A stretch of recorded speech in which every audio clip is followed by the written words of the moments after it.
નમસ્કાર, આપ તમામ વિદ્યાર્થીઓનું જીપીએસસી એચઆર ચેનલમાં સ્વાગત છે।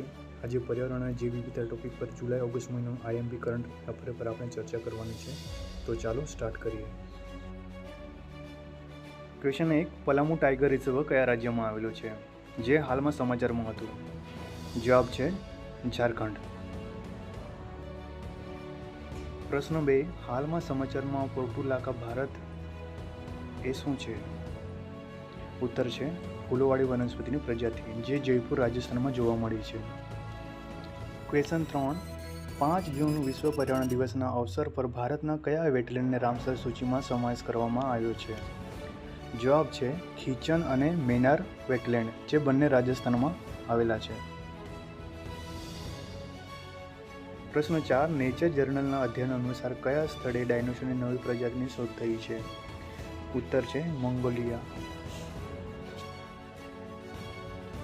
પ્રશ્ન 5, હાલમાં કયા દ્વીપસમૂહમાં 1000 કરતાં પણ વધારે ભૂકંપની ઘટનાઓ બની છે? ઉત્તર છે ટોકરા દ્વીપ, જે જાપાનમાં આવેલું છે। ક્વેશ્ચન 6, પ્રોજેક્ટ સિક્યોર કયા દેશ દ્વારા શરૂ કરવામાં આવ્યો છે? જવાબ છે બ્રિટન। ક્વેશ્ચન 7, હાલમાં કયું અભયારણ્ય દેશનું પ્રથમ તિતલી એટલે કે પતંગિયાનું અભયારણ્ય બન્યું છે? ઉત્તર છે અરલમ, જે કેરળ રાજ્યમાં આવેલું છે।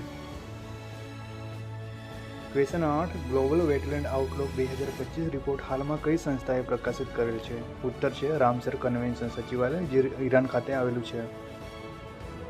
ક્વેશ્ચન 9, હાલમાં કયા કેન્દ્રીય મંત્રાલયે રિક્લેમ ફ્રેમવર્ક લોન્ચ કર્યું છે?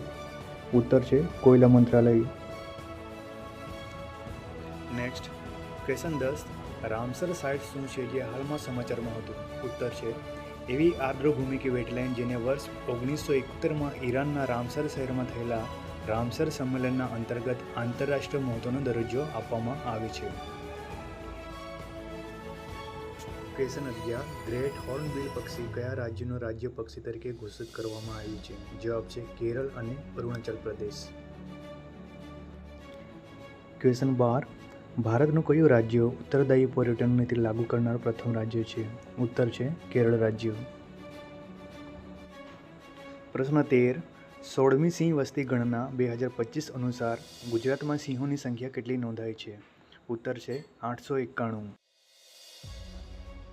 ક્વેશ્ચન 14, હાલમાં રામસર કન્વેન્શનનું 15મું સંમેલન કયા સ્થળે યોજાયું હતું?